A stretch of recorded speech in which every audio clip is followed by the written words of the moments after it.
Amsterdam. The red light district. Surrounded by thousands of tourists and endless security cameras. A 19-year-old mother is brutally murdered inside her workspace. The killer vanishes into the crowded streets. No witnesses. No clues. For 15 years, the case stays frozen in stone-cold silence. Until police try something that has never been done in forensic history. They bring her back as a living, breathing hologram. She steps forward, knocks on the glass, and begs for help. And what happened next completely shattered a 15-year-old mystery. This is the eerie, heartbreaking true story of Betty Szabó. Watch until the end to see how science finally caught up. The hologram that spoke for Betty, inside Amsterdam's strangest cold case. Prologue: a cold winter in the Wallen. In the winter of 2009, Amsterdam's red light district, known locally as de Wallen, was doing what it always does, pulling in tourists by the thousands along its narrow, canal-side lanes. Behind one of the red-lit windows on Udizigzachterberg will work 19-year-old Bernadett Betty Szabó, a young woman who had left Hungary at 18 in search of a better life. Betty had grown up poor in Nyíregyháza, a working-class city in Hungary's impoverished northeast. Police later described her early life as one marked by hardship. When she arrived in Amsterdam, she began working as a sex worker almost immediately and became pregnant not long after. Remarkably, she kept working throughout her pregnancy, stepping away only briefly to give birth to her son in November 2008. Just 3 months later, she was back at her window. She would never get the chance to raise him.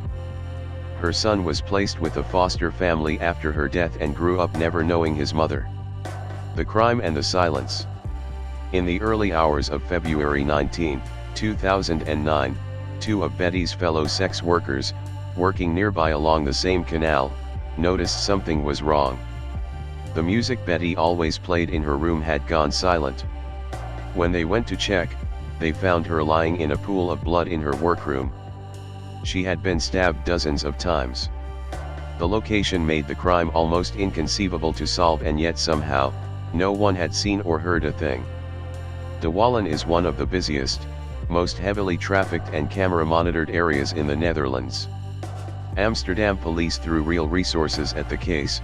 They combed CCTV footage, interviewed hundreds of witnesses, and secured DNA traces from the crime scene, including a bloody footprint left near Betty's body.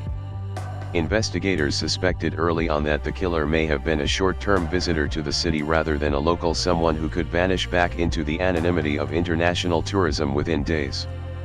None of it was enough. With no suspect and no match for the DNA on file, the case went cold, joining the ranks of the many unsolved killings of sex workers across Europe, a category of crime that has historically drawn far less public attention and police resourcing than it deserves. 15 years of silence, then a hologram. By 2024, Betty's case had sat cold for a decade and a half.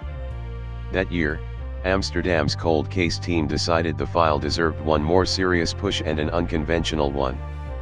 Cold case investigator Andrija Heemskerk later explained the reasoning bluntly: research on this type of crime suggests that people who commit it typically tell an average of about 2 other people what they've done.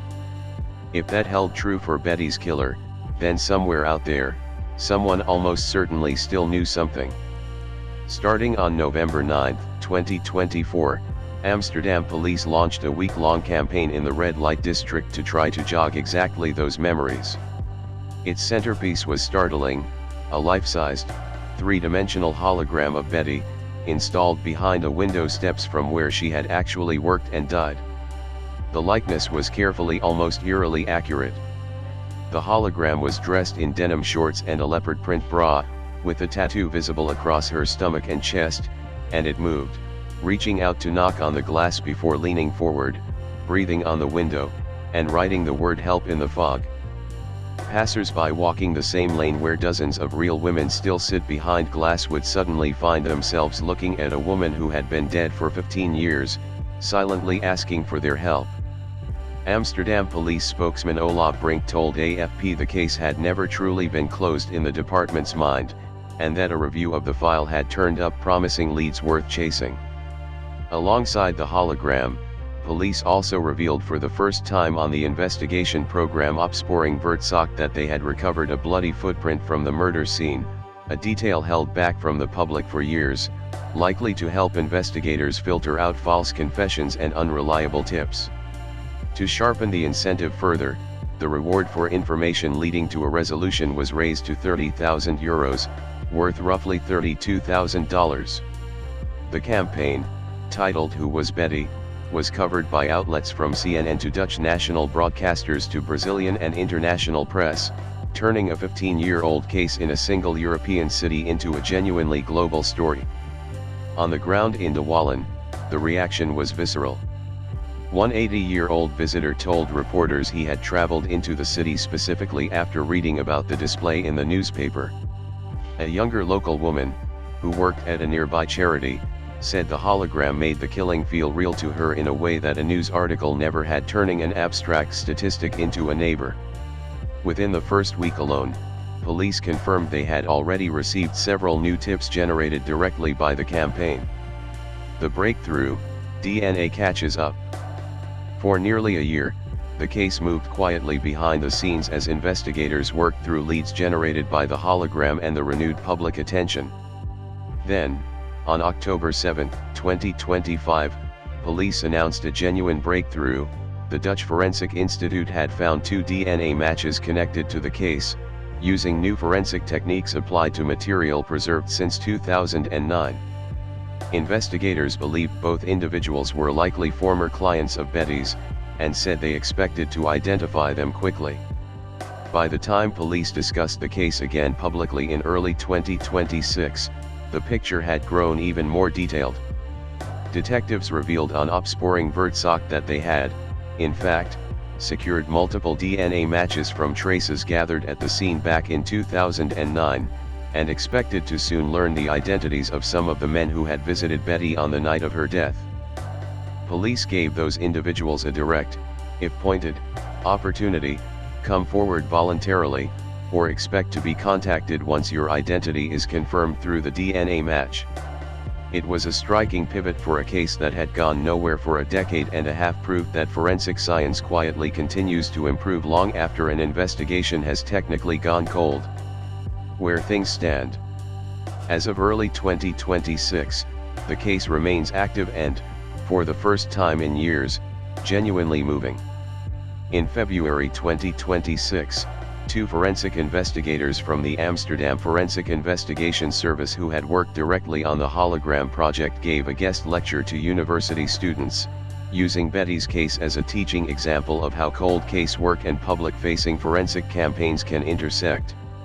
The case has also become something of a case study in criminology and forensic science circles, an example of low-tech empathy, a lifelike hologram, paired with cutting-edge genetic science producing results that neither could have achieved alone.